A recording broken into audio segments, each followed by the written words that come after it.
الحمد لله نحمده ونستعينه ونستغفره ونؤمن به ونتوكل عليه ونعوذ بالله من شرور أنفسنا ومن سيئات أعمالنا من يهده الله فلا مضل له ومن يضلله فلا هادي له ونشهد أن لا إله إلا الله وحده لا شريك له ونشهد أن سيدنا ومولانا محمدا عبده ورسوله صلی اللہ تعالی علیہ وعلى آلہ واصحابہ واتباعہ وازواجہ وذریاتہ واہل بیتہ واہل طاعتہ اجمعین، اما بعد۔ قال النبی صلی اللہ تعالی علیہ وسلم من سلمت لہ رمضان سلمت لہ سنہ، او کما قال علیہ الصلاۃ والسلام۔ وقال النبی صلی اللہ تعالی علیہ وسلم من قام رمضان ایمانا واحتسابا غفر له ما تقدم من ذنبه۔ وقال النبی صلی اللہ تعالی علیہ وسلم من صام رمضان ایمانا واحتسابا غفر له ما تقدم من ذنبه۔ صدق اللہ العظیم وصدق رسولہ النبی الکریم ونحن علی ذلک لمن الشاہدین والشاکرین والحمد للہ رب العالمین۔ بزرگان محترم، معزز دوستوں، بھائیوں، عزیزوں، بہنوں، بیٹیوں اور ماں، السلام علیکم ورحمۃ اللہ وبرکاتہ۔ میں نے یہی حدیث شریف کل بھی پڑھی تھی۔ نبی اکرم صلی اللہ تعالی علیہ وسلم کا ارشاد گرامی ہے، جس کا رمضان اچھی طرح گزرتا ہے اس کا سال اچھی طرح گزرتا ہے۔ رمضان کے اچھی طرح گزرنے کا مطلب میں نے کل منفی پہلو سے ذکر کیا تھا کہ ہمیں کن کاموں سے اس مبارک مہینے کے اندر بچنا ہے، اور اس سلسلے میں نے بخاری شریف کی روایت پیش کی تھی کہ نبی اکرم صلی اللہ تعالی علیہ وسلم کا ارشاد گرامی ہے کہ انسان کو چاہیے کہ فحش باتیں نہ کرے، لم یفحش ولم یجہل، جہالت کے کام نہ کرے، فسق و فجور نہ کرے، گالی گلوز نہ کرے، برائی نہ کرے۔ ہمارے حضرت شیخ نور اللہ مرقدہ حضرت مولانا محمد زکریا صاحب کاندلوی ثم المہاجر المدنی نور اللہ مرقدہ کی خانقاہ میں دنیا بھر کے اکابر تشریف لاتے تھے، حتیٰ کہ حضرت ہردوئی رحمۃ اللہ علیہ بھی حضرت شیخ کی خانقاہ میں تشریف لاتے تھے۔ حضرت ہردوئی رحمۃ اللہ علیہ فرمایا، ایک ملفوظ میں فرمایا ہے کہ حضرت شیخ رحمۃ اللہ علیہ یوں فرمایا کرتے تھے کہ خانقاہ میں چاہے تم خوب سو لو اور خوب کھانا کھا لو، میں تمہیں کچھ نہیں کہوں گا، کھانا خوب کھاؤ، سو بھی خوب، میں کچھ نہیں کہوں گا، لیکن اگر عبث اور بیکار باتوں میں نے تمہیں مبتلا دیکھ لیا تو میں اسی وقت اپنی خانقاہ سے نکال دوں گا۔ معلوم یہ ہوتا ہے کہ مبارک مہینے کے اندر انسان کو عبث اور بیکار باتوں سے، لایعنی باتوں سے، لایعنی باتیں ویسے بھی ممنوع ہیں، صرف رمضان ہی کے ساتھ اس کی خصوصیت نہیں ہے۔ من حسن اسلام المرء ترکہ ما لا یعنی، او کما قال علیہ الصلاۃ والسلام۔ حضور پاک صلی اللہ علیہ وسلم فرماتے ہیں کہ انسان کا بہترین اسلام یہ ہے، انسان کے اسلام کی خوبی یہ ہے، یعنی بہترین اسلام انسان کا یہ ہے کہ وہ لایعنی باتوں سے پرہیز کرے۔ لایعنی میں صرف گناہ مراد نہیں، ہر وہ بات مراد ہے جو بات بیکار ہے، عبث ہے، کام کی نہیں ہے، بلا وجہ کی ہے، ان باتوں سے اپنے آپ کو بچانا، چاہے اس میں کوئی گناہ نہ ہوتا ہو، لیکن اس کے باوجود ان باتوں سے اپنے آپ کو بچانا، چونکہ یہ لایعنی باتوں میں، عبث اور بیکار باتوں میں وقت کی تضییع ہوتی ہے، اور یہ بھی اللہ کی امانت میں خیانت ہے۔ حق تعالیٰ جل شانہ نے وقت جو ہمیں بطور امانت کے دیا ہے اس میں ہم خیانت کر رہے ہیں، تو لایعنی باتوں سے پرہیز تو ویسے بھی ممنوع ہے، صرف رمضان کے ساتھ مخصوص نہیں ہے۔ اسی لیے نبی اکرم صلی اللہ تعالی علیہ وسلم نے اپنے ایک ارشاد گرامی میں ایک بات یہ بھی ارشاد فرمائی کہ اللہ جل شانہ کو، اللہ کے حبیب کو 3 باتیں پسند نہیں ہیں۔ کیل و کال، کیل و کال کا یہی مطلب ہے کہ بلا وجہ کی باتیں کرتے رہنا، بس ایک آدمی نے بات رکھی، دوسرا اس کا جواب دے رہا ہے اور ان باتوں میں فائدہ کچھ نہیں، میری زندگی سے متعلق کوئی مسئلہ اس میں نہیں، جیسے آج کل واٹس ایپ کی دنیا پر ہم بلا وجہ کی بحثوں میں مبتلا ہوتے رہتے ہیں جس سے کوئی فائدہ نہیں ہوتا ہے، عبث کاموں میں مبتلا ہوتے رہتے ہیں۔ اس نے ایک بات لکھی، میں نے جواب دیا، اس نے لکھا، میں نے جواب دیا، اور بلا وجہ ہم اپنا وقت جو ہے اس کے اوپر ضائع کرتے رہتے ہیں صبح سے شام تک۔ مثلا یہ کہ اس وقت جو بیماری چل رہی ہے، صبح سے شام تک اس بیماری کا تذکرہ واٹس ایپ پر ہوتا رہتا ہے، اور میں صرف اس کو سنتا ہوں، اس کو دیکھتا ہوں، اس کو پڑھتا ہوں، اس کے علاوہ میرے پاس کچھ بھی نہیں۔ بجائے اس کے کہ میں اسی میں مبتلا ہوتا، میں اپنے رب کو یاد کرتا، میں اپنے اللہ کو یاد کرتا، میں امت کے لیے دعائیں کرتا، میں اپنی ذات کے لیے دعائیں کرتا، تو یہ قیل و قال ہے اور کثرت السوال ہے۔ یہ اللہ کو، اللہ کے نبی کو پسند نہیں ہے، کثرت السوال، بلا وجہ کے سوالات کرتے رہنا جس کا کوئی فائدہ نہیں۔ حکیم الامت حضرت اقدس تھانوی نور اللہ مرقدہ کو کسی نے سوال کیا کہ آیا یزید پر لعنت کرنا کیسا ہے؟ حضرت نے فرمایا کہ یہ تیرے عقائد میں سے نہیں ہے، اگر تو نے یزید پر لعنت نہیں کی تو اللہ قیامت میں سوال نہیں کرے گا، لیکن تجھے تیری زندگی کے متعلق سوال ضرور ہوگا کہ آیا تو نے اپنی زندگی کو کہاں گزارا ہے۔ یہی وجہ ہے کہ حضرت تھانوی علیہ الرحمہ کے ملفوظ میں ہے کہ اگر کسی نے اوابین اور اشراق نہیں پڑھی، کسی وجہ سے نہیں پڑھی، وہ نوافل تھی، نہیں پڑھی اس نے، اس پر اللہ نہیں پوچھے گا کہ تو نے اوابین کیوں نہیں پڑھی تھی، تو نے نوافل۔ ہاں یقیناً نوافل کا مسئلہ اتنا زبردست ہے کہ میں ابھی آگے چل کر کے جو کام کرنے کے ہیں اس مبارک مہینے میں اس پر ایک روایت پیش کروں گا جو حدیث قدسی ہے۔ لیکن بہرحال میں یہ کہنا چاہتا ہوں کہ اگر کسی نے اوابین نہیں پڑھی یا اشراق نہیں پڑھی تو اس پر اللہ یہ نہیں پوچھے گا کہ تو نے اوابین نہیں پڑھی تھی یا اشراق کیوں نہیں پڑھی تھی، لیکن اگر میں نے قیل و قال میں بیضا وقت ضائع کیا یا گناہ کا کام کیا تو اللہ اس پر ضرور پوچھے گا۔ سوال اس پر ہوگا، اس پر سوال نہیں ہوگا۔ انسان کو شریعت سمجھنے کی ضرورت ہے، دین سمجھنے کی ضرورت ہے۔ انسان دین کو نہیں سمجھتا ہے اور نافہمی کی بنیاد پر، کم فہمی کی بنیاد پر وہ گناہوں میں مبتلا ہوتا ہے اور سمجھتا ہے کہ میں نوافل پڑھ رہا ہوں میری مغفرت ہو جائے گی۔ حقیقت یہ ہے کہ نوافل پر باز پرس نہیں ہوگی، لیکن گناہ کے کرنے پر ضرور باز پرس ہوگی۔ تو لا یعنی باتیں تو ویسے بھی ممنوع ہے، من حسن اسلام المرء ترکہ ما لا یعنی، لا یعنی باتوں سے پرہیز کرنا چاہیے۔ مومن کی جو صفات قرآن کریم نے بیان فرمائی، قد افلح المؤمنون الذین هم فی صلاتهم خاشعون والذین هم عن اللغو معرضون، جو لغو باتوں سے اعراض کرتے ہیں، بیکار باتوں سے اعراض کرتے ہیں، وہ ان بحثوں میں مبتلا نہیں ہوتے ہیں، وہ ان کاموں میں مبتلا نہیں ہوتے ہیں،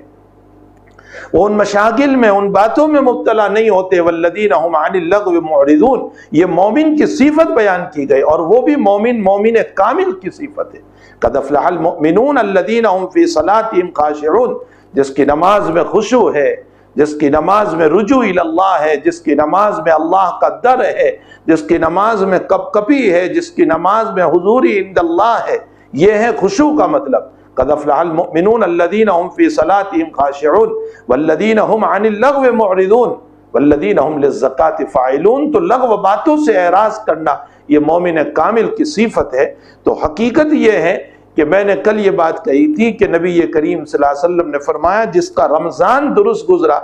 صحیح سالم گزرا، اس کا سال بھی صحیح سالم گزرے گا۔ اس میں منفی پہلو جو میں نے ذکر کیے تھے وہ یہ کہ حضور پاک صلی اللہ علیہ وسلم نے فرمایا کہ فحش نہ کرے، بیکار باتیں نہ کرے، عبث باتیں نہ کرے، جہالت کی باتیں نہ کرے۔ اسی کے ساتھ ساتھ نبی اکرم صلی اللہ علیہ وسلم نے یہ بھی فرمایا کہ اگر کوئی تیرے ساتھ لڑے، ان شاتمہ او قاتلہ، کوئی تیرے ساتھ لڑے تو تو یوں کہہ دے ان صائم، بھئی میں روزے دار ہوں، میں ان مسائل میں الجھنا نہیں چاہتا، کہیں میری زبان سے گالی گلوز نہ نکل جائے، برائی نہ نکل جائے، میرا روزہ کہیں ختم نہ ہو جائے۔ بلکہ غیبت ایک بدترین عمل ہے جو میں نے کل بتایا تھا کہ اس عمل کی بنیاد پر بعض روایتوں کے اندر آیا کہ غیبت کی وجہ سے روزہ ٹوٹ جاتا ہے، حتیٰ کہ حضرت امام غزالی رحمۃ اللہ علیہ نے فرمایا خمسن یفترن الصوم، 5 چیزیں وہ ہیں جو روزے کو توڑ دیتی ہیں۔ اس کے اندر غیبت کو بھی ذکر کیا گیا، اس کے اندر یمین کاذبہ کو بھی ذکر کیا گیا، یعنی جھوٹی قسم۔ انسان جھوٹی قسم کھاتا ہے، بلا وجہ کی جھوٹی قسم کھاتا ہے، اس کی وجہ سے روزہ اس کا ٹوٹ جاتا ہے۔ اور اسی کے اندر جھوٹ، الکذب، کذب کو بھی ذکر کیا گیا کہ انسان جھوٹ بولتا ہے اور جھوٹ بولنے کی وجہ سے اس کا روزہ جو ہے ٹوٹ جاتا ہے، اور اس کے علاوہ بھی ایک دو چیزیں گنوائی ہے۔ تو یہ روایت امام غزالی رحمۃ اللہ علیہ نے احیاء العلوم میں پیش فرمائی ہے۔ اس کا مطلب یہ نکلا کہ ان معاصی کی بنیاد پر بعض اکابر کے وہاں روزہ ٹوٹ جاتا ہے، جیسے امام اوزاعی رحمۃ اللہ علیہ کے وہاں، علامہ ابن حزم ظاہری رحمۃ اللہ علیہ کے وہاں روزہ ٹوٹ جاتا ہے جھوٹ بولنے کی وجہ سے، غیبت کرنے کی وجہ سے، نمیمہ اور چغلی کرنے کی وجہ سے، جھوٹی قسم کھانے کی وجہ سے روزہ ٹوٹ جاتا ہے۔ اگرچہ جمہور علماء کرام فرماتے ہیں کہ روزہ نہیں ٹوٹتا، لیکن یہ بات جمہور نے ضرور فرمائی کہ جو ان گناہوں میں مبتلا ہوگا اس کو روزے کا ثواب نہیں ملے گا۔ اسی لیے نبی اکرم صلی اللہ تعالی علیہ وسلم کا ارشاد گرامی ہے، آپ صلی اللہ علیہ وسلم فرماتے ہیں کہ دیکھو ایک انسان روزہ رکھ کر معاصی میں جب مبتلا ہوتا ہے تو صرف بھوکا اور پیاسا رہنے کے علاوہ اس کو کچھ نہیں ملا۔ شام ہو گئی، اس نے افطار کر لیا، دن بھر بھوکا رہا، گلے میں کانٹے خراش کرتے رہے، اس کو پیاس کی وجہ سے، بھوک کی وجہ سے بے چینی رہی، لیکن نہ خدا ہی ملا، نہ وصال صنم، نہ ادھر کا رہا نہ ادھر کا رہا، نہ دنیا ملی نہ آخرت ملی، کچھ بھی اس کو تو نہیں ملا، تو کیوں ہم اپنے روزوں کو ضائع کریں؟ اسی لیے میں نے کل جو بخاری شریف کے حوالے سے روایت پیش کی جس میں نبی اکرم صلی اللہ تعالی علیہ وسلم نے حدیث قدسی بیان فرمائی، یعنی اللہ تعالیٰ فرماتے ہیں کہ بندے نے یترک طعامہ وشرابہ وشہوتہ، یہ شہوت کا جو لفظ بیان کیا گیا، معلوم یہ ہوتا ہے میرے بھائیوں اور میری بہنوں کہ صرف کھانے اور پینے کو چھوڑنے کا نام روزہ نہیں ہے، بلکہ مطلقاً شہوت کو چھوڑنے کا نام بھی روزہ ہے۔ انسان کھانا بھی چھوڑے، انسان پینا بھی چھوڑے۔ نبی علیہ السلام نے شہوت کے اندر کوئی مخصوص چیز ذکر نہیں فرمائی، مطلقاً شہوت کا لفظ کہا، اور شہوت پورے بدن میں پھیلی ہوئی ہے۔ اس لفظ سے اشارہ ملتا ہے اس بات کی طرف کہ زبان کی شہوت سے بھی بچے، کان کے شہوت سے بھی بچے، آنکھوں کی شہوت سے بھی بچے، اور دل و دماغ کی شہوتوں سے بھی بچے، اور ہاتھ کے شہوت سے بھی بچے، پاؤں کے شہوت سے بھی بچے۔ تمام کے اندر شہوت موجود ہے، اسی لیے نبی اکرم صلی اللہ تعالی علیہ وسلم آنکھوں کی شہوت کے باب میں فرماتے ہیں کہ یہ ابلیس کا ایک تیر ہے۔ بد نظری جو ہے، بری نظر جو ہے، وہ ابلیس کا ایک تیر ہے۔ فرمایا کہ جو آدمی اپنے آنکھوں کی حفاظت کر لیتا ہے، حق تعالیٰ اس کو وہ حلاوت ایمانی نصیب فرماتا، وہ حلاوت ایمانی یجد حلاوتہ فی قلبہ، اللہ تعالیٰ اس کو وہ حلاوت ایمانی نصیب فرماتے ہیں کہ وہ اپنے قلب میں اس کے مٹھاس کو پائے گا، اس کے چاشنی کو پائے گا، اس کو لذت آئے گی۔ حضرات محدثین اس روایت کی شرح کرتے ہوئے یوں فرماتے ہیں، معلوم یہ ہوتا ہے کہ جو بد نظری سے اپنی آنکھوں کی حفاظت کرے گا، حق تعالیٰ اس کے دل میں ایمان کی وہ چاشنی عطا کر دے گا کہ جس کی بنیاد پر اس کو عبادتوں میں لذت آئے گی، عبادتوں میں مزہ آئے گا، پھر اس کا جی تراویح میں لگے گا، پھر اس کا جی روزے میں لگے گا، پھر روزہ اس کو بھاری معلوم نہیں ہوگا، پھر تراویح اس کو بھاری معلوم نہیں ہوگی، پھر تلاوت قرآن اس کو جو ہے شاق نہیں معلوم ہوگا، پھر دن بھر اللہ کی یاد کرنا یہ اس کو گنا نہیں گزرے گا اور اس کو وزن نہیں پڑے گا، بلکہ وہ یقیناً تعالیٰ جل شانہ کی طرف سے ان عطایا کو اپنے لیے باعث خیر و برکت سمجھے گا، باعث لذت سمجھے گا، اس کو اس کی تلاوت میں مزہ آئے گا، اس کو تراویح میں شوق اور ذوق کے ساتھ کھڑے رہنا یہ اس کے لیے آسان ہو جائے گا، اس کو بوجھ نہیں سمجھے گا۔ یہ ہیں وہ برکات اور رحمتیں جو اللہ کی طرف سے آنکھوں کو شہوت سے بچانے پر ملا کرتی۔ یہی وجہ ہے کہ علماء نے لکھا ہے، صوفیہ فرماتے ہیں کہ انسان جب بے حیا بنتا ہے اور بد نظری کرتا ہے بے حیا بن کر، تو پھر اس کا قلب اور اس کا دل جو ہے وہ ایک پتھر ہو جاتا ہے، اور پتھر میں کوئی چیز نہیں جاتی، اسی طرح حلاوت ایمانی اس کے قلب میں داخل نہیں ہوتی، ایمان کی لذت اس کے دل میں نہیں جاتی، پھر وہ غیر کی محبت اس کے دل میں جاتی ہے، جس کو بد نظری سے اس نے دیکھا ہے اس کی محبت اس کے دل میں جاتی ہے، اللہ کی لذت اس کے دل میں نہیں جاتی ہے، اس لیے اس کا دل پتھر ہو جاتا ہے جو اس بیماری میں اور اس آنکھوں کی شہوت میں مبتلا ہوتا ہے۔ اسی لیے جناب رسول اللہ صلی اللہ علیہ وسلم نے فرمایا، میرے بھائیو اذا فاتق الحیا فافعل ما شئت، جب حیا تجھ میں فوت ہو جائے تو تو جو چاہے کر گزر، چونکہ تجھ میں حیائی نہ رہی، بے حیائی کی بنیاد پر تیری آنکھ بھی شہوت کرے گی، کان بھی شہوت میں مبتلا ہوں گے، ہاتھ بھی شہوت میں مبتلا ہوں گے، زبان بھی شہوت میں مبتلا ہوگی، پیٹ بھی شہوت میں مبتلا ہوگا، سارا بدن شہوت میں مبتلا ہوگا۔ یہ مطلب ہے حضور پاک صلی اللہ علیہ وسلم کے کہنے کا، اذا فاتق الحیا فافعل ما شئت۔ اور جو انسان اپنی آنکھوں میں حیا کا سرما لگاتا ہے، اس کے آنکھیں حیا کے سرمے سے خوبصورت بنتی ہے، اس کی نگاہیں جھک جاتی ہیں، وہ قرآن کی اس آیت پر عمل کرنے والا ہوتا ہے، یغضضن من ابصارہن، جو اپنے نگاہوں کو جھکانے والی ہے، اور جو مرد اپنے نگاہوں کو جھکانے والا ہے وہ اس آیت کا مصداق بن جاتے ہیں، چاہے وہ مرد ہو چاہے وہ عورت ہو،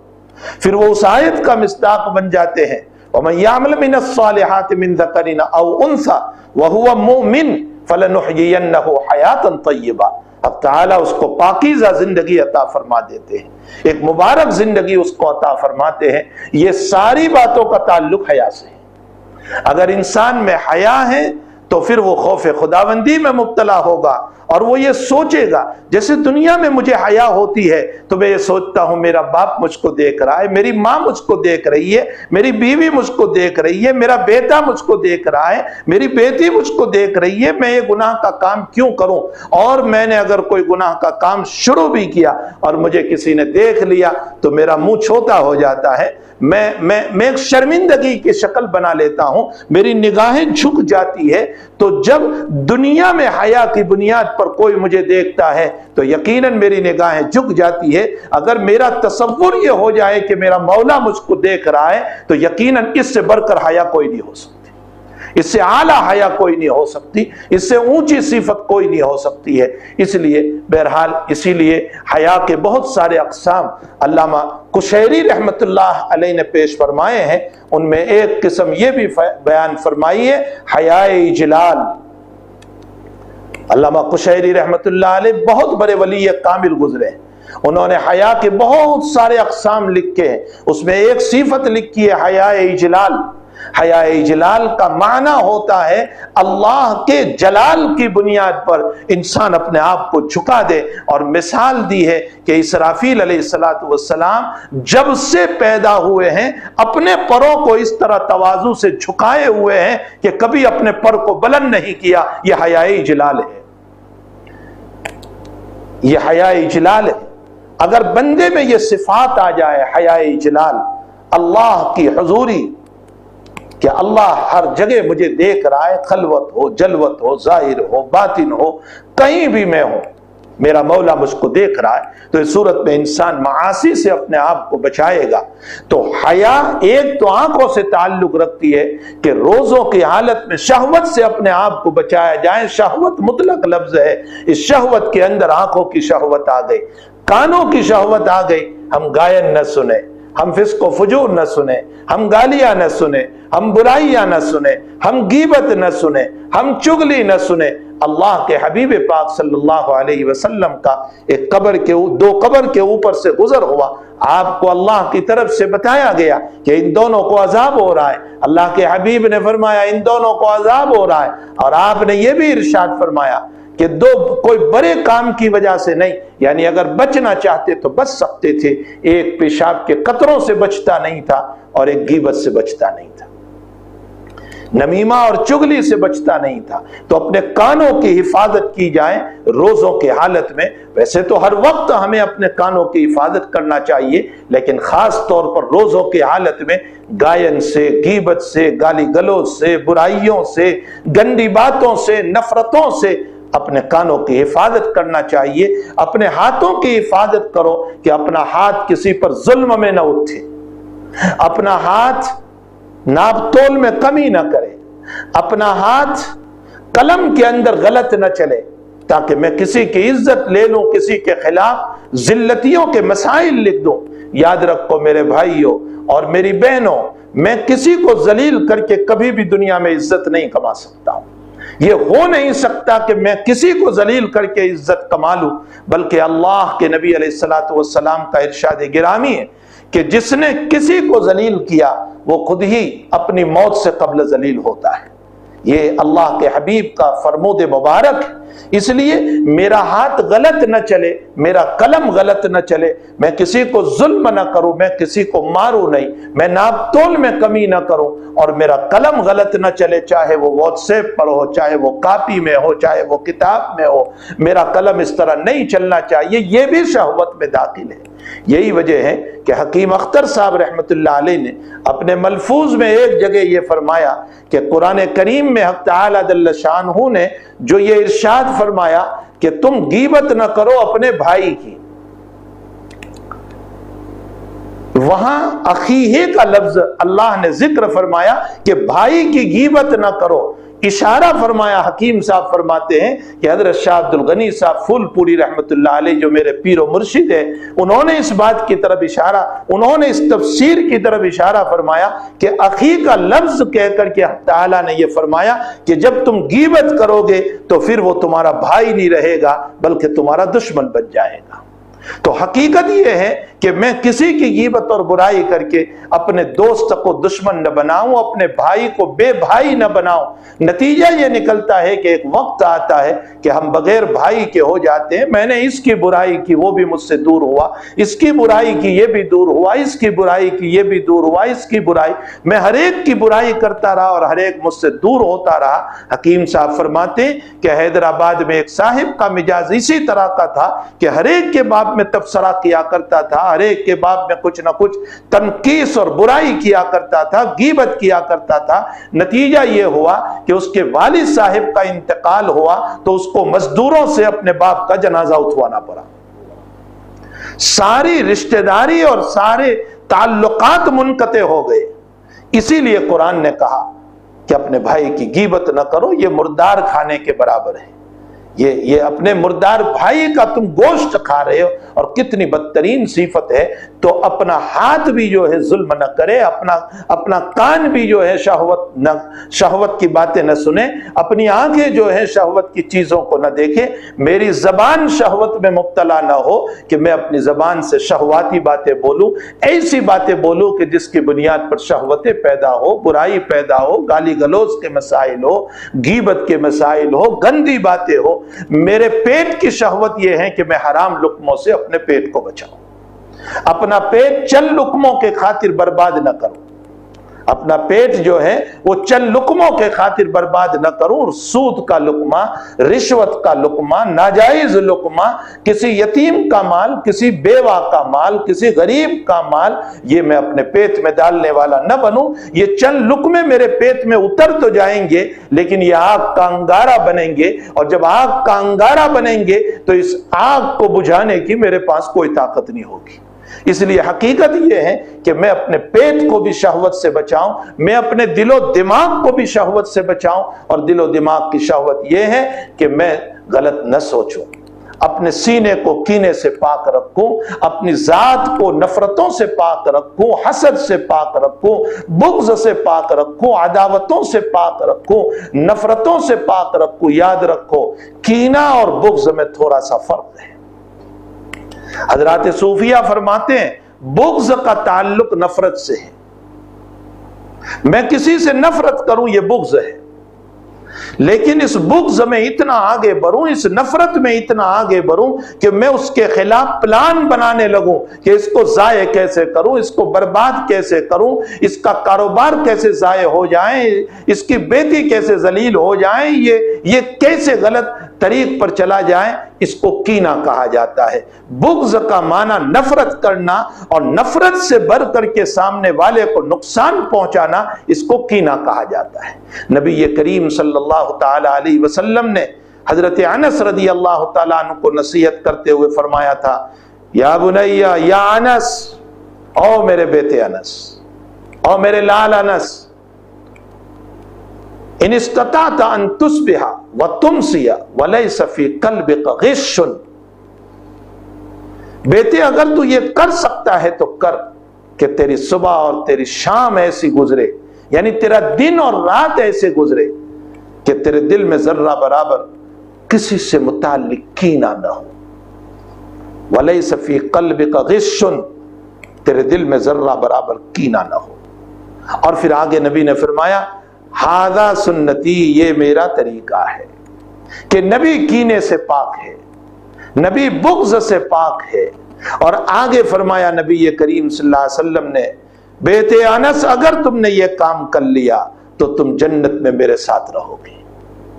بہترین بات حضور پاک صلی اللہ علیہ وسلم نے فرمائی، اپنے قلب کو، اپنے دل کو نفرتوں سے پاک رکھو، بغض سے پاک رکھو، کینوں سے پاک رکھو، حسد سے پاک رکھو۔ کسی سے متعلق ہمارا دل حسد والا نہ ہو، کینے والا نہ ہو، بغض والا نہ ہو۔ یہ دل اور دماغ کا روزہ ہے۔ صرف کھانے پینے کو چھوڑنا جس کو ہم نے آج روزہ رکھا سمجھ رکھا ہے، ہمارا اور آپ کا حال یہ ہے کہ ہم نے کھانا تو چھوڑا ہے، پینا بھی چھوڑ دیا، لیکن دوسری طرف میرا کان روزے دار نہیں ہے، اس لیے کہ وَيَتْرُكُ شَهْوَتَهُ نہیں ہے، اس نے شہوت نہیں چھوڑی۔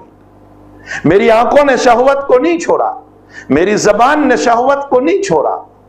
میرے دل و دماغ نے شہوت کو نہیں چھوڑا، میرے ہاتھ نے شہوت کو نہیں چھوڑا، تو میں نے صرف کھانے پینے کو روزہ رکھا۔ حالانکہ نبی نے وَشَهْوَتَهُ کا لفظ بھی ذکر فرمایا ہے، ان تمام چیزوں کا نام روزہ ہے۔ اگر یہ چیزیں نہیں ہیں تو پھر اس حدیث پہ آ جائیے جو جناب رسول اللہ صلی اللہ علیہ وسلم نے فرمایا کہ اگر کسی کی غیبت کی یا برائی کی یا گناہ کا کام کیا تو اللہ کے نبی علیہ الصلوۃ والسلام فرماتے ہیں کہ شام ہوگی اور اس کو بھوکے اور پیاسے رہنے کے علاوہ کچھ نہیں ملا، اس کا روزہ ہی کہاں ہوا، اس کا روزہ ہوا ہی نہیں ہے۔ تو حقیقی روزہ تو یہ ہے کہ ہم جہاں کھانے اور پینے سے بچ رہے ہیں وہاں شہوتوں سے اپنے آپ کو بچائیں، پورے بدن کو شہوتوں سے بچائیں۔ اسی لیے میں نے حضرت شیخ نور اللہ مرقدہ مولانا زکریا صاحب رحمۃ اللہ علیہ کی خانقاہ کا ایک نقشہ کھینچ کر جو حضرت ہردوئی نے بیان فرمایا وہ یہ ہے کہ میری خانقاہ میں آ کر تم خوب سوتے رہو، بالکل نہ پڑھو کچھ بھی، بس فرض ادا کرتے رہو، اور خوب کھاؤ، کوئی منع نہیں کرتا، میں تمہیں کچھ نہیں کہوں گا، لیکن اگر تم نے میری خانقاہ میں بیٹھ کر ابس کام کیا، باتیں کی، اور میں نے تم کو دیکھ لیا تو میں اسی وقت نکال دوں گا۔ معلوم ہوتا ہے کہ ہمارے صوفیاء کے وہاں، ہمارے بزرگوں کے وہاں، ہمارے اکابر کے وہاں ان شہوتوں کو توڑنے پر بڑا اہتمام تھا۔ آج ہماری زندگیوں میں یہ نہیں رہا، قطعاً ہماری زندگیوں میں نہیں رہا۔ یہی وجہ ہے کہ وہ حدیث شریف جس میں جناب رسول اللہ صلی اللہ علیہ وسلم نے فرمایا للصائم فرحتان، فرحت عند الفطر وفرحت عند لقاء ربہ تبارک وتعالی، رواہ البخاری ومسلم، متفق علیہ روایت ہے، بخاری اور مسلم نے اس روایت کو نقل کیا۔ فرمایا روزے دار کے لیے دو خوشیاں ہوا کرتی ہے، ایک افطاری کے موقع پر اور ایک جب قیامت کے دن ملے گا۔ اگر ہم نے کھانے اور پینے سے تو اپنے آپ کو بچایا تو ہمیں افطاری کی خوشی تو ملے گی کہ دن بھر کے بھوکے تھے اور پانی مل گیا، شربت مل گیا، دودھ کولڈ ڈرنک مل گئی، سموسا اور بھجیے اور پکوڑے مل گئے، ہمیں افطاری کے موقع کی خوشی تو مل گئی، لیکن عند لقاء ربہ تبارک و تعالی ہم نے شہوتوں کو نہیں چھوڑا اور گناہوں کو نہیں چھوڑا تو وہ قیامت کے دن کی وہ خوشیاں ہمیں ملنے والی نہیں ہیں، اس لیے کہ اللہ کی نگاہ میں تو وہ روزہ تھا ہی نہیں، حق تعالیٰ جل شانہ کی نگاہ میں تو وہ روزہ تھا ہی نہیں، اور جب وہ روزہ ہی نہیں تھا تو عند لقاء ربہ تبارک و تعالی کیسے ہو سکتا ہے؟ اور میرے بھائیوں اور میری بہنوں، روزہ بہت بڑی عبادت ہے۔ جیسے میں نے کل ذکر کیا تھا کہ حضرت ابو امامہ رضی اللہ تعالیٰ عنہ نے جب نبی کریم صلی اللہ علیہ وسلم کو سوال فرمایا یا رسول اللہ مجھے کوئی خاص عبادت آپ بتا دیجئے میں اس پر عمل کروں، تو حضرت نے فرمایا روزے رکھا کرو، اس کے برابر کوئی بہتر عبادت نہیں ہے اور میں نے اس سلسلے میں کل کچھ باتیں بھی ذکر کی تھی کہ اللہ نماز نہیں پڑھتا، اللہ زکوٰۃ نہیں دیتا، اللہ حج نہیں کرتا، لیکن اللہ کی صفات عدم الطعام و عدم الشراب و عدم الشہوت، یہ ساری باتیں موجود ہیں۔ اور وہی بندہ جب اس رب کی نکالی کر رہا ہے تو تعالیٰ جل شانہ فرماتے ہیں کہ روزہ بندے کا میرے لیے ہے اور میں اس کا بدلہ عطا کروں گا۔ اور اس کا ایک مطلب یہ بیان کیا کہ تمام عبادتوں کا ثواب تو ایک محدود انداز میں دیا جائے گا، لیکن روزوں کا ثواب غیر محدود انداز میں بغیر گنتی کے دیا جائے گا، اس لیے کہ انما یوفی الصابرون اجرہم بغیر حساب، اور اس کا ترجمہ انما یوفی الصائمون سے کیا گیا۔ اسی لیے بعض روایتوں میں فرمایا، ترمذی شریف کی روایت ہے، الصوم نصف الصبر، اور دوسری روایت میں فرمایا والصبر نصف الایمان، روزہ آدھا صبر ہے، روزہ جو ہے وہ آدھا صبر ہے۔ آدھا صبر اس کو اس لیے کہا کہ دن بھر ہم نے اہتمام کیا عدم طعام و شراب و شہوت کا، پھر رات میں ہمارا کھانا پینا شروع ہوا، اور صبر جو ہے وہ آدھا ایمان ہے۔ اس کا مطلب یہ نکلا کہ روزہ جو ہے ایمان کا چوتھائی حصہ ہے، ایمان کا چوتھائی حصہ ہے۔ اسی لیے اگر روایت پہ غور کریں تو جناب رسول اللہ صلی اللہ علیہ وسلم نے، عبداللہ ابن عمر نے جو روایت نقل فرمائی، بنی الاسلام علی خمس شہادت اللہ الہ الا اللہ وان محمد الرسول اللہ، یہ تو ہو گیا ایمان، وإقام الصلاة وإيتاء الزکاة وأن تصوم رمضان وأن تحج البیت من استطاع إلیہ سبیلا، یہ چار عبادتیں ذکر فرمائی، اس میں روزہ بھی ہے، گویا ایک چوتھائی اس کو قرار دیا گیا، ایمان کا ایک چوتھائی حصہ، اس لیے کہ الصوم نصف الصبر والصبر نصف الایمان، ایمان کا چوتھا حصہ جو ہے وہ روزہ ٹھہرا۔ جب اتنی جامع ترین عبادت ہے تو جہاں ہم روزہ رکھ رہے ہیں وہاں برائیوں سے بھی اپنے آپ کو بچانے والے بنے، اور پھر اس کے ساتھ ساتھ ہمیں کیا کرنا ہے اس مبارک مہینے میں۔ یہ تو سارے وہ امور تھے جس کو ہمیں چھوڑنا ہے، جس سے ہمارا روزہ خراب ہو جاتا ہے، یہ چیزیں ہمارے روزوں کو فار دیتی، ختم کر دیتی، اور یہ ستر نہیں بنتا اور پردہ نہیں بنتا، اور ہمارے روزوں کے لیے ڈھال نہیں بنتا، ہمارا روزہ ڈھال نہیں بنتا، بلکہ ان سب کو فار دیتا ہے۔ اس لیے ہمیں ان چیزوں سے تو اپنے آپ کو بچانا ہے۔ اب کرنا کیا ہے؟ روایت میں جناب رسول اللہ صلی اللہ علیہ وسلم کا ارشاد گرامی ہے، من صام رمضان ایمانا و احتسابا غفر لہ ما تقدم من ذنبہ، جس نے رمضان کا روزہ ایمان کے ساتھ، ایمان کے بغیر تو کوئی چیز قبول ہوتی ہی نہیں۔ دنیا میں بہت سارے غیر مسلمین روزہ رکھتے ہیں، لیکن حقیقت یہ ہے کہ ایمان کے بغیر کچھ نہیں۔ علامہ انور شاہ صاحب کشمیری رحمت اللہ علیہ سے کسی نے کہا کہ حضرت فلاں غیر مسلم سکھ ہے اور وہ روزے رکھتا ہے تو کیا اس کو اس کے روزے کا فائدہ ہوگا؟ فرمائے ایمان شرط ہے، بنی الاسلام علی خمس، ایمان شرط ہے، ایمان کے بغیر تو کوئی عمل معتبر ہوتا ہی نہیں۔ تو فرمایا حضرت وہ تو پورے مہینے کے روزے رکھتا ہے، فرمایا ویسے جنت تو نہیں ملے گی، لیکن یہ ضرور ہو سکتا ہے کہ اسلمت علی ما اسلفت من خیر والی روایت کو مد نظر رکھتے ہوئے ان روزوں کے صدقے میں اللہ اس کو ایمان نصیب فرما دے۔ یہ ہو سکتا ہے کہ جب انسان اعمال صالحہ کرتا ہے تو تعالیٰ جل شانہ اس کو ایمان کی دولت دے دیتا ہے۔ اس لیے بہت سارے غیر مسلمین قرآن کو جب پڑھتے ہیں اور قرآن پڑھتے پڑھتے حق تعالیٰ جل شانہ جب اس کو ایمان پر نوازنے پر آتا ہے تو کسی مخصوص آیت پر اس کا ذہن چلا جاتا ہے اور وہ اس کے مضمون پر غور کر کے وہ جو ہے ایمان لے آتا ہے۔ ہم سمجھتے ہیں کہ اس کے مضمون پر غور کیا اور یہ ایمان لے آیا، حقیقت یہ ہے کہ اس کی تلاوت قرآن کی وجہ سے اللہ نے ایمان دے دیا۔ تو اعمال صالحہ جو ہے وہ جو ہے اس کو ایمان کی طرف لے آتے ہیں۔ اسی لیے صحابہ کرام نے نبی کریم صلی اللہ علیہ وسلم سے سوال فرمایا تھا کہ یا رسول اللہ صلی اللہ تعالی علیہ وسلم، حکیم ابن حزام رضی اللہ تعالیٰ عنہ خود سائل ہے، فرمائے یا رسول اللہ صلی اللہ علیہ وسلم میں نے دور جاہلیت میں بہت صدقات کیے، بہت غریبوں کو کھلایا اور بہت غلام آزاد کیے، بہت کچھ کیا ہے، کیا مجھے اس کا بدلہ ملے گا؟ حضرت نے جواب دیا اسلمت علی ما اسلفت من خیر،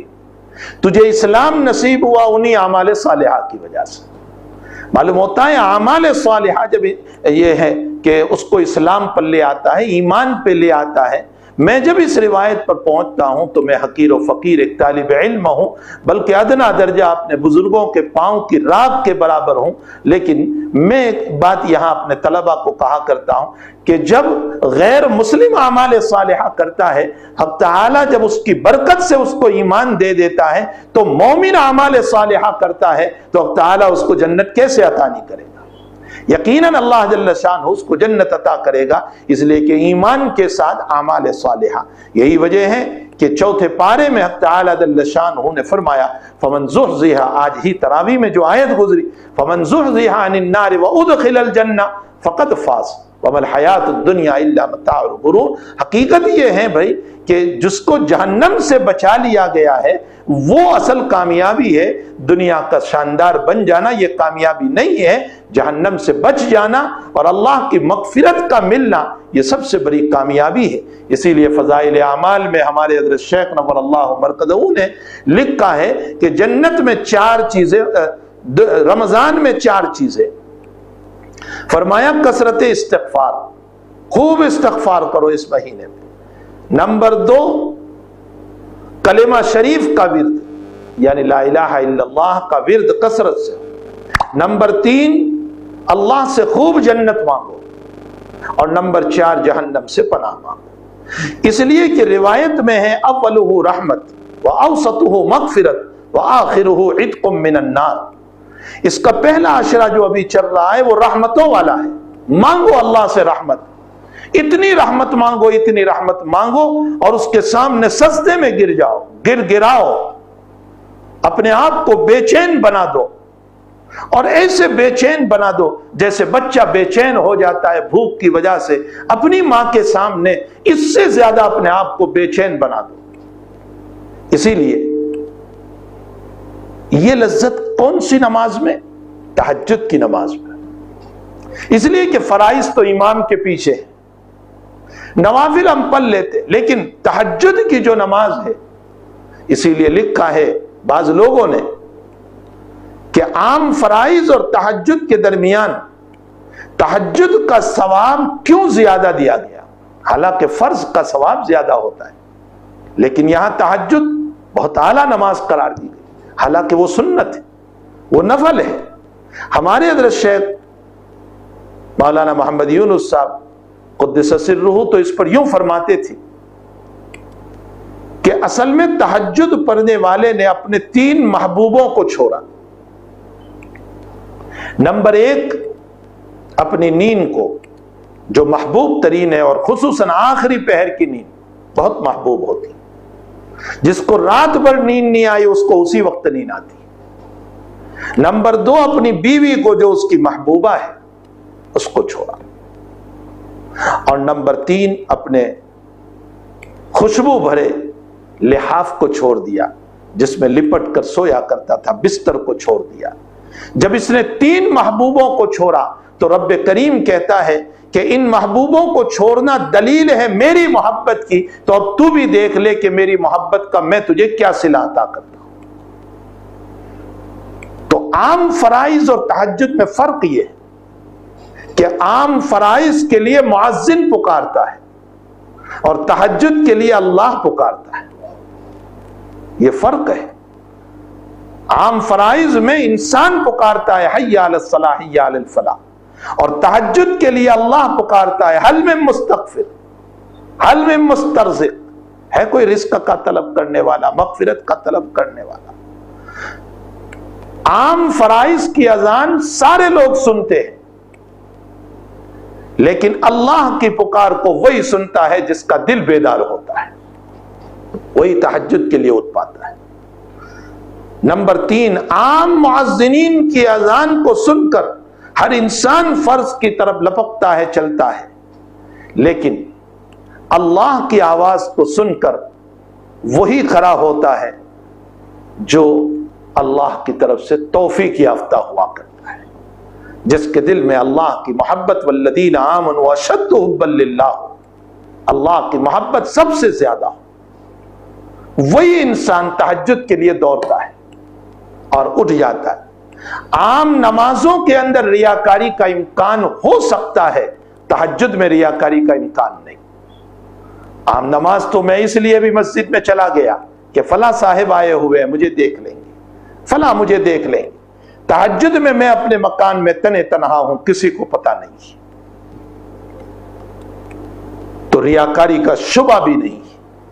شبہ سے پاک نماز ہے، ایسی محترم نماز ہے۔ اس نماز میں لمبی قرات کرو، لمبا رکوع کرو، کچھ نہیں ہے تو کم سے کم سبحان ربی العظیم ہی کو 50 مرتبہ پڑھ لو۔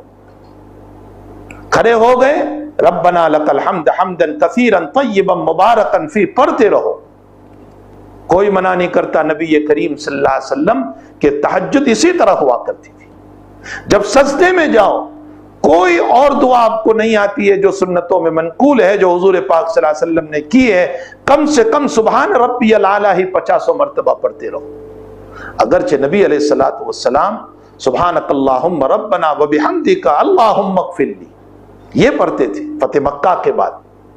اور بھی اس کے علاوہ نبی علیہ السلام سے بہت کچھ ثابت ہے، لیکن چلو ان میں سے ہم کچھ نہیں پڑھ سکتے، لمبا سجدہ کریں اور سجدے میں سبحان ربی الاعلی سبحان ربی الاعلی 3 مرتبہ نہیں، 5 مرتبہ نہیں، 11 مرتبہ نہیں، خوب مرتبہ پڑھتے رہیں۔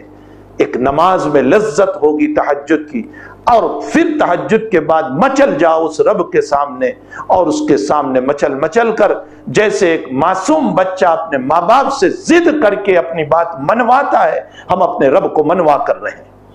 اگر یہ مبارک مہینے میں اپنے گھروں میں تہجد کی نمازوں کے ذریعے سے اپنے رب کو منوا لیا، خدائے پاک کی قسم یہ ساری بیماریاں بھی دور ہو جائے گی اور مسلمانوں کے خلاف نفرتیں بھی دور ہو جائیں گی،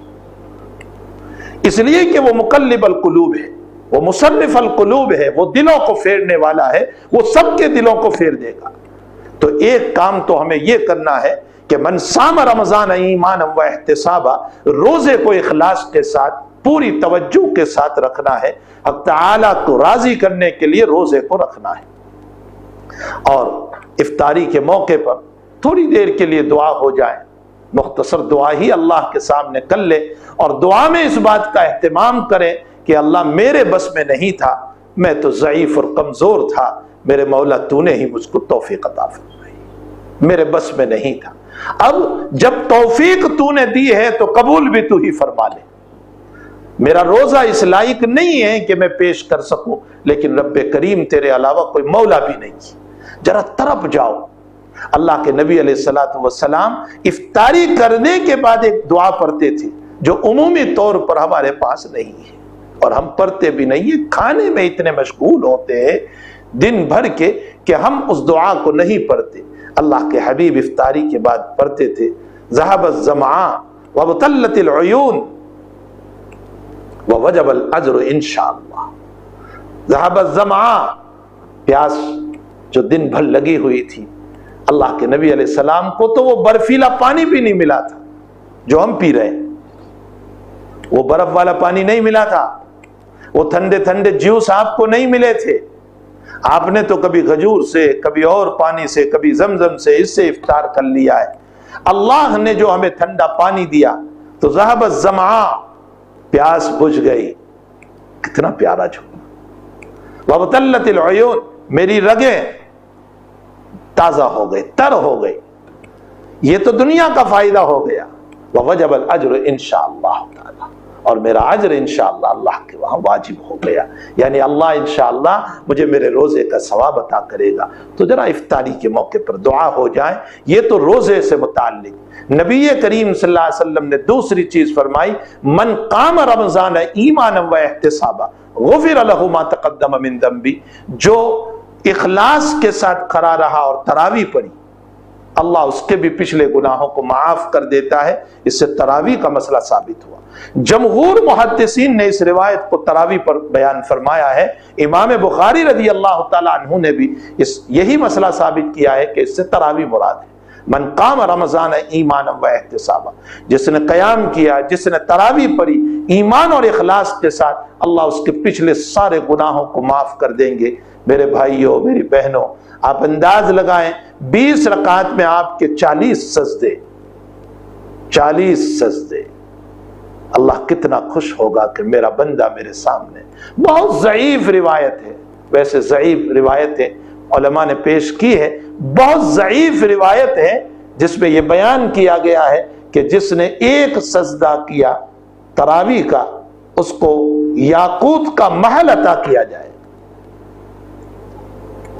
لیکن اس روایت پر علماء نے بہت کلام کیا ہے. بہرحال اگر اس روایت کو ایک طرف بھی رکھے تو بخاری کی صحیح ترین روایت یہ ہے فضیلت کی کہ جس نے تراویح کو اخلاص کے ساتھ اور ایمان کے ساتھ پڑھا اللہ اس کے پچھلے سارے گناہوں کو معاف کر دیتے ہیں. تو تراویح کو بشاشت کے ساتھ پڑھنا چاہیے، خوشدلی کے ساتھ پڑھنا چاہیے. ایک تیسرا کام جو عام طور پر لوگ پوچھتے رہتے ہیں، ہم رمضان میں کوئی وظیفہ بتا دیجئے، کوئی وظیفہ بتا دیجئے. رمضان میں تلاوت قرآن سے بڑھ کر کوئی وظیفہ نہیں، اس سے بڑھ کر کوئی وظیفہ ہو ہی نہیں سکتا. حق تعالیٰ نے نزول قرآن کے لیے بھی رمضان ہی کو پسند فرمایا. شہر رمضان الذی انزل فیہ القرآن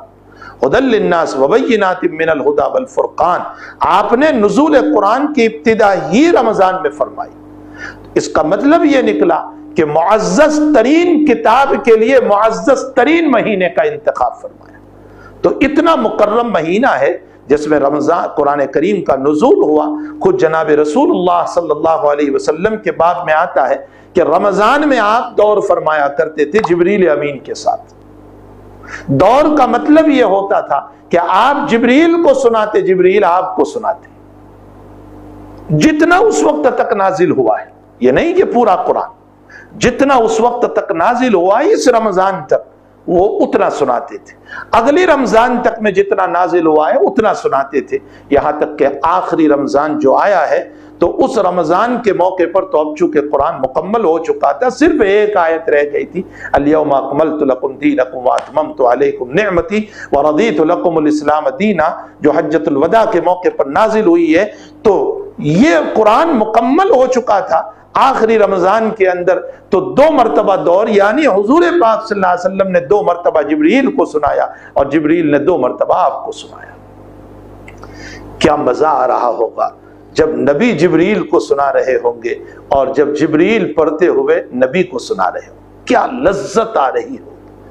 وہ کیسا شمع ہوگا کہ جس میں حضور پاک صلی اللہ علیہ وسلم پڑھ رہے ہوں گے اور تمام ملائکہ کا افسر اور تمام ملائکہ میں سب سے بڑا فرشتہ صاحب وحی وہ قرآن سن رہا ہوگا، اور پھر وہ خود پڑھ رہے ہوں گے اور جناب رسول اللہ صلی اللہ علیہ وسلم سن رہے ہوں گے. معلوم یہ ہوتا ہے کہ قرآن رمضان میں سب سے بڑا وظیفہ یہ ہے کہ تلاوت قرآن. ہمارے بعض اکابر کے باب میں آتا ہے روزانہ قرآن پورا کرتے تھے، بعضوں کے باب میں آتا ہے 2 دن میں قرآن پورا کرتے تھے،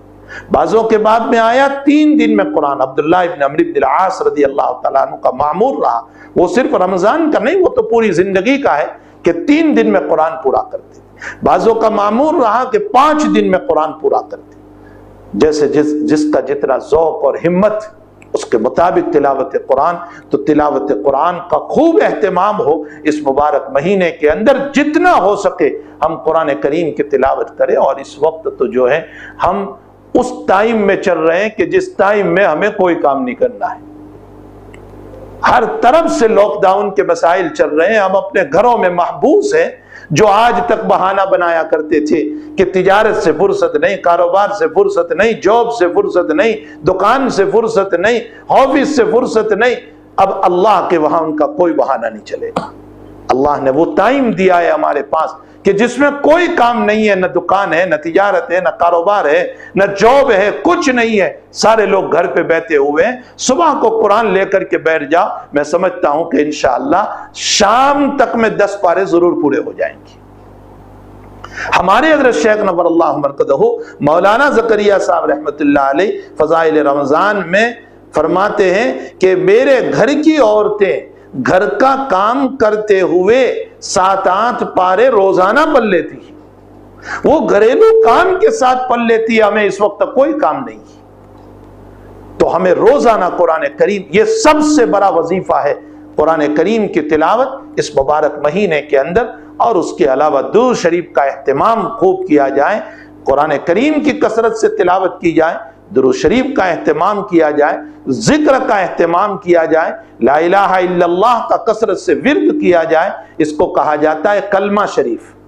کلمہ شریف کا ورد، درود شریف کا اہتمام اور تلاوت قرآن کریم اور بشاشت کے ساتھ تراویح کو پڑھا جائے، قرآن کو سنا جائے۔ بہت سے لوگ ہیں کہ جو تراویح نہیں پڑھتے، یہ سنت مؤکدہ ہے، یہ سنت مؤکدہ ہے، اور خواہ کی بحثوں میں الجھ کر آنت اور بیس۔ بھائی میں یوں کہتا ہوں کہ جو آنت والے بھی قائل ہیں وہ آنت پر کر کے گھر پہ جا کر گپ شپ کریں، اس کے بجائے چلو نفل ہی کی نیت سے تو 20 پڑھ لیں، گناہ تو نہیں ہونے والا ہے۔ کیا آپ نے 20 کیوں پڑھی؟ ہم آپ کو یہ کہہ رہے ہیں کہ چلو آپ کے نزدیک 20 رکعت کا مسئلہ نہیں ہے، 8 ہی رکعت کا مسئلہ ہے، تو آپ 8 رکعت تو تراویح کی نیت سے پڑھ لیں، ما بقایا جو ہے آپ نفل کی نیت سے پڑھ لیں، ثواب تو یقیناً آپ کو نوافل کا ملنے والا ہے۔ کیوں شیطانی حربے میں آ کر کے ہم اس طرح کے ثواب سے محروم ہو جاتے ہیں؟ شیطان ہمارے دل و دماغ کے اندر اس طرح کی بحثیں ڈالتا ہے، الجھنیں پیدا کر دیتا ہے۔ اسی لیے ہمارے حضرت تھانوی رحمۃ اللہ علیہ فرمایا کرتے تھے کہ مولوی کا شیطان بھی مولوی ہوتا ہے، مولوی کا شیطان جاہل نہیں ہوتا، وہ جہالت کے طور پر نہیں سمجھاتا، وہ عالمانہ انداز میں اس کو سمجھاتا، اور اس انداز سے اس کو دلائل دیتا ہے کہ اس کے دماغ میں وہ دلیلیں اتر جاتی ہے، اور جس کے نتیجے میں وہ بہت سی مرتبہ نوافل سے بھی محروم ہو جاتا ہے۔ تو بلا وجہ کے 8 رکعت پڑھ کر کے گھر پہ جا کر کے گپ شپ کرنے کے بجائے چلو نوافل ہی کی نیت سے ہم پڑھ لیں، اس بہانے سے کم اور جو 12 رکعت نوافل تو ادا ہو جائے گی، اللہ راضی ہو جائے گا۔ کیوں ہم اللہ کو راضی کرنے کے لیے عمل نہ کریں؟ تو تراویح کا اہتمام بہت شوق اور بشاشت کے ساتھ کریں۔ اصل ہونا تو یہی چاہیے تھا کہ ہم اس میں پورا قرآن شریف سنتے اور پڑھتے، یہ سنت یہ بھی سنت ہے، تراویح مستقل سنت ہے اور تلاوت قرآن مستقل سنت ہے، پورا قرآن۔ لیکن اس وقت کے حالات کے نتیجے میں چونکہ مکانوں میں پڑھنا پڑ رہا ہے، تو ظاہر سی بات ہے اگر حافظ ہمیں نہیں مل رہا ہے تو کم سے کم علم طرح سے پڑھ لیں، یا وہ حافظ مل رہا ہے کہ جس کو مکمل یاد نہیں ہے تو چلو جتنے پارے یاد ہیں اتنے ہی پاروں کی تلاوت کر لیں۔ اگر پورا قرآن نہیں پڑھ سکتے، 2 پارے یاد ہیں تو وہ 4 دن میں آدھا پارا کر کے پورا کر لے، پھر اسی کو 2 بار پڑھ لے، یہ بھی قرآن کریم کی سماعت ہو جائے گی، قرآن کو سننا ہو جائے گا۔ 15 پارے یاد ہیں تو اس صورت میں آدھا پارا کر کے 15 پاروں کو پورے مہینے کے اندر پورا کر لے، تو قرآن شریف کو سنیں دل و جان کے ساتھ اور تلاوت کریں۔ اور پھر خاص طور پر ایک بات یہ کہہ رہا ہوں کہ حکومت وقت نے جب یہ اعلان کیا ہے کہ بھئی 4 آدمی سے زیادہ نہ ہو، تو اس صورت میں ہمیں ان باتوں کا اہتمام کرنا چاہیے، بلا وجہ کے ہم جو ہے حکومت کے زد میں نہ آئیں، اور وہ جو کچھ کر رہے ہیں وہ ہمارے فائدے کے خاطر کر رہے ہیں، اس میں ہمارا فائدہ ہے، اس لیے کہ اس طرح بھیڑ بھاڑ کے ذریعے سے اسباب کی دنیا میں، بھیڑ بھاڑ کی وجہ سے اسباب، میں یہ نہیں کہتا ہوں کہ اسلام کا یہ فلسفہ، اسباب کی دنیا میں اطباء کا یہ کہنا ہے کہ یہ اس طرح بیماری منتقل ہوتی ہے ایک سے دوسرے کے اندر، تو پھر ہمیں اس بات کا اہتمام کرنا چاہیے کہ جب پولیس ہمارے لیے رات دن کھڑی ہے اور وہ اپنے اہل و عیال کو چھوڑ چھاڑ کر کے ہمارے لیے محنت کر رہی ہے، اور حکومت نے ایک قانون بنایا ہے، تو ہمیں اس قانون کی اتباع کرنا چاہیے، اور 4 آدمی سے زیادہ نہ رہیں، اور اس طرح پر تراویح کا اہتمام کریں۔ تراویح بھی ہو جائے گی، عبادت بھی ہو جائے گی، اگرچہ ہمارا دل رو رہا ہے اس بات سے کہ ہم اپنی مسجدوں سے دور ہو گئے۔ ہائے وہ سجدے، وہ نمازیں، وہ تلاوت قرآن، وہ مسجد کی شان، مسجد کی نمازیں، ہمارے گناہوں کی نحوست نے اور ہمارے مولا کی ناراضگی نے ہم کو اپنے اللہ کے گھروں سے دور کر دیا۔ ہمیں اس کا ضرور افسوس ہے، لیکن اس افسوس کی دنیا ہی میں اگر ہم اس رحمت اور مغفرت والے مہینے میں دعائیں کریں گے تو انشاءاللہ امید ہے کہ اللہ تعالیٰ بہت جلد راستے کھول دے گا، پھر ہماری مسجدیں آباد ہو جائے گی اور مسجد نمازیوں سے بھر جائے گی، اور مسجدیں جو ہیں تلاوت قرآن والوں سے بھر جائے گی۔ تو نمازوں کا اہتمام، تلاوت کا اہتمام، تسبیحات کا اہتمام، درود شریف کا اہتمام، اور دوسرا نبی اکرم صلی اللہ تعالی علیہ وسلم کی سخاوت اس مہینے میں بہت بڑھ جاتی تھی۔ بخاری شریف کی روایت ہے کہ ویسے تو حضرت بہت زیادہ اجود تھی۔ اجود اور سخاوت میں فرق ہے۔ اجود کا معنی صرف مالی تعاون نہیں، اجود کا معنی ہوتا ہے جس کو جس کی ضرورت ہو وہ دینا، اس کو جود کہا جاتا ہے۔ سخاوت کا تعلق مال سے ہے۔ اللہ کے نبی کے لیے جود کا لفظ بولا گیا، اجود، یعنی علم کی ضرورت ہے تو اسے علم دیتے تھے، مال کی ضرورت ہے تو مال دیتے تھے، اخلاق کی ضرورت ہے تو اخلاق دیتے تھے، جس کو جس کی ضرورت، حتیٰ کہ اگر کوئی آدمی غم میں ہے اور اس کو تسلی کی ضرورت ہے تو نبی تسلی دیتے تھے۔ یہ سب جود میں داخل ہے۔ اور نبی اکرم صلی اللہ تعالی علیہ وسلم کی سخاوت رمضان میں بہت بڑھ جاتی تھی۔ حدیث شریف میں آپ کی سخاوت کی مثال صحابی دے رہے، من ریح المرسلہ، چلنے والی ہوا جو ہوتی ہے، اس طرح نبی کی سخاوت، بلکہ اس سے بھی زیادہ۔ کیسے؟ ہوا سے کیوں تشبیہ دی؟ اس لیے کہ ہوا امیر کے گھر میں بھی جاتی ہے، غریب کے گھر میں بھی جاتی ہے۔ نبی کی سخاوت امیروں کے وہاں بھی جاتی تھی، غریبوں کے وہاں بھی جاتی تھی۔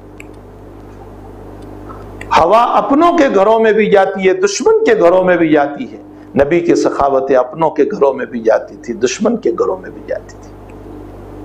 آپ نے کوئی فرق نہیں کیا کہ یہ میرا ماننے والا ہے تو میں اس کو دوں، اور یہ میرا ماننے والا نہیں ہے تو میں اس کو نہ دوں۔ آپ نے فرق نہیں، آپ نے اپنوں کو بھی دیا، آپ نے دشمنوں کو بھی دیا، آپ نے امیروں کو بھی دیا، آپ نے غریبوں کو بھی دیا، آپ نے قریب والوں کو بھی دیا، آپ نے دور والوں کو بھی دیا، ہر ایک کو آپ نے دیا اور خوب دیا۔ اور جو مانگنے آیا کبھی آپ کے دروازے سے وہ محروم نہیں گیا، کبھی محروم نہیں گیا۔ یہی وجہ ہے کہ حضرت علی نے یہ صفت صدیق اکبر کی بھی بیان فرمائی کہ صدیق اکبر کی یہ صفت تھی کہ آپ کے در سے کوئی محروم نہیں گیا۔ مجھے حضرت صدیق اکبر کی ایک بات یاد آ گئی، وقت زیادہ ہو گیا ہے۔ صدیق اکبر رضی اللہ تعالی عنہ غزوہ احد کے موقع پر جب بڑے حالات آ گئے تو حضرت صدیق اکبر رضی اللہ تعالی عنہ نے اپنی تلوار کو نیام سے نکالا اور فرمایا کہ یا رسول اللہ، یا تو میں بچوں گا یا میری جان کا خاتمہ ہوگا، بس۔ حضور پاک صلی اللہ تعالی علیہ وسلم نے اپنے صدیق کے جب یہ جذبات دیکھے تو آپ نے فرمایا یا ابا بکر شم سیفک، ابو بکر تلوار نیام میں رکھو اور اپنی ذات سے مجھے محروم نہ کرو، ولا تخزیک من نفسی، اپنی ذات سے مجھے محروم نہ کرو۔ عجیب و غریب حکمت یہاں لکھی ہے علماء نے کہ شہادت کا مقام کتنا اعلیٰ، صدیق اسی کے لیے جانا چاہ رہے تھے، لیکن نبی نے روک کر فرمایا کہ آپ کی ذات سے مجھے محروم نہ کرو، اگر تم شہید ہو گئے تو پھر میرا کیا ہوگا۔ اس سے یہ معلوم ہوتا ہے کہ مقام صدیقیت مقام شہادت سے بھی افضل ہے۔ اور یہی وجہ ہے کہ قرآن کی آیت پر غور کرو تو من النبیین کے بعد والصدیقین کو ذکر کیا گیا۔ جس وقت ابو بکر صدیق کے زمانے میں لوگوں نے زکوٰۃ دینے سے انکار کیا، اس موقع پر صدیق اکبر نے فرمایا کہ میں قتال کروں گا ان لوگوں سے جو نبی کے زمانے میں رسی دیتے تھے اور مجھے رسی دینے سے انکار کریں گے۔ اس موقع پر حضرت علی نے وہی نبی کا جملہ صدیق کو سنایا، شم سیفک، اپنے تلوار کو نیام میں رکھو اور اپنی ذات سے ہمیں محروم نہ کرو۔ یہ حضرت علی نے تو صدیق اکبر کی شان تھی، مواسات، ہمدردی، غمخاری، تعاون۔ تو یہ مہینہ غمخاری کا ہے، غریبوں کے تعاون کا ہے، بیواؤں کی مدد کا ہے، معذوروں کی مدد کا ہے۔ اپنے اڑوس پڑوس میں دیکھو، بہت سارے بھوکے ہوں گے، مارے شرم کے ہاتھ نہیں پھیلاتے۔ بہت سے لوگ وہ ہوں گے جن کے پاس پیسے نہیں ہیں، جن کے پاس غلہ نہیں ہے، ان لوگوں کا تعاون کیا جائے۔ یہ وہ کام ہے جو کرنے کے ہیں اس مہینے میں۔ اللہ ہم سب کو ان کاموں کو کرنے کی توفیق عطا فرمائے اور ان کاموں سے بچائیں جو میں نے کل کی مجلس میں اور آج کی مجلس میں ابتدا میں بیان کی، اللہ ان کاموں سے ہم سب کی حفاظت فرمائے۔ اگر اسی طرح کا مسئلہ ہوا تب جا کر کے نبی اکرم صلی اللہ علیہ وسلم کا وہ فرمان صحیح ہو جائے گا کہ جس کا رمضان صحیح سالم گزرتا ہے اس کا سال بھی صحیح سالم گزرے گا۔ اللہ ہم سب کو توفیق عطا فرمائے۔ پھر آج مجھ پر فون آیا تھا قوت اسلام جو پریسٹن کی مسجد ہے وہاں بھائی انس جوگیات کا، کہ آج کا جو بیان ہے ان لوگوں نے منڈے اور ٹیوزڈے قوت اسلام میں رکھنے کا اہتمام کیا ہے، تو وہ لوگ آج کا بیان کل کو اپنی مسجد میں رکھنے والے ہیں اور کل کا بیان پرسوں رکھنے والے ہیں۔ اللہ تعالیٰ ان کو اجر عظیم عطا فرمائے۔ بریڈ فور 9 سے مسجد قوبہ سے ہمارے برادر برخوردار ہمارے چھوٹے بھائی حضرت مفتی سراج صاحب دامت برکاتہم العالیہ اور ان کے رفیق کار الیاس بھائی اور مسجد کے جان فدا کرنے والے حضرت حافظ صاحب دامت برکاتہم، اللہ تعالیٰ آپ کو شفائے دائمہ مستمرہ عطا فرمائے، جو تلاوت قرآن کے اندر اپنے آپ کو مشغول رکھتے ہیں۔ ان لوگوں نے بھی رمضان سے قبل ہی یہ اہتمام کیا، بلکہ اعلان کر دیا کہ ہم اپنی مسجد میں تیری باتوں کو سنایا کریں گے۔ اللہ تعالیٰ ان کو بھی اجر عظیم عطا فرمائے۔ اور یہاں خود میری بستی کھرور کے باشندے جو انتہائی محبت اور شوق کے ساتھ، جبکہ اتنی تاخیر ہو جاتی ہے پھر بھی تراویح کے بعد بشاشت کے ساتھ، اور پورے ہندوستان میں نہ معلوم کن کن جگہوں پر، کہیں بمبئی سے فون آ رہے ہیں، کبھی سہارنپور سے فون آ رہے ہیں، کبھی اور علاقوں سے اور صوبوں سے فون آ رہے ہیں، پورا ہندوستان بلکہ ہندوستان کے علاوہ مجھے نہیں معلوم کہ کن کن جگہوں پر لوگ محبت کی نظر سے دیکھ رہے ہیں۔ حق تعالیٰ سب کی محبتوں کو قبول فرمائے اور مجھے اور آپ کو سب کو اللہ کے حبیب پاک صلی اللہ علیہ وسلم کی ان باتوں پر عمل کی توفیق عطا فرمائے۔ وصلی اللہ علی النبی الکریم برحمتک یا ارحم الراحمین۔ الحمد للہ رب العالمین والعاقبۃ للمتقین والصلاۃ والسلام علی سید الانبیاء والمرسلین وعلی آلہ وصحبہ اجمعین۔ اللہم صلی وسلم دائما ابدا علی حبیبک خیر الخلق کلہم۔ ربنا آتنا فی الدنیا حسنہ وفی الآخرۃ حسنہ وقنا عذاب النار۔ اللہم سلمنا لرمضان وسلمہ لنا وتسلمہ منا متقبلا وتسلمہ منا متقبلا۔ اللہم تجاوز عن امت محمد صلی اللہ علیہ وسلم۔ اللہم ارحم علی امت محمد صلی اللہ علیہ وسلم۔ لا الہ الا اللہ العظیم الحلیم، لا الہ الا اللہ رب العرش العظیم۔ سبحان اللہ رب العرش العظیم والحمد للہ رب العالمین۔ نسألک موجبات رحمتک وعزائم مغفرتک والغنیمة من كل بر والسلامة من كل اثم، لا تدع لنا ذنبا الا غفرتا ولا ہما الا فرجتا ولا دینا الا قضیتا ولا مریضا الا شفیتا ولا ہما الا رحمتا ولا حاجة من حوائج الدنیا والآخرہ ہی لک رضا الا قضیتا یا ارحم الراحمین۔ اللہم اغفر لنا ولوالدینا ولاساتذتنا ولمشائخنا ولاحبابنا ولمن اوصانا ولمن حق علینا بالدعاء، واغفر اللہم لجمیع المؤمنین والمؤمنات والمسلمین والمسلمات الاحیاء منہم والاموات انک سمیع قریب مجیب الدعوات یا قاضی الحاجات۔ اللہم انا نعوذ بک من جہد البلاء ودرک الشقاء وسوء القضاء وشماتة الاعداء۔ اللہم ربنا تقبل منا انک انت السمیع العلیم وتب علینا یا مولانا انک انت التواب الرحیم۔ وصلی اللہ علی النبی الکریم برحمتک یا ارحم۔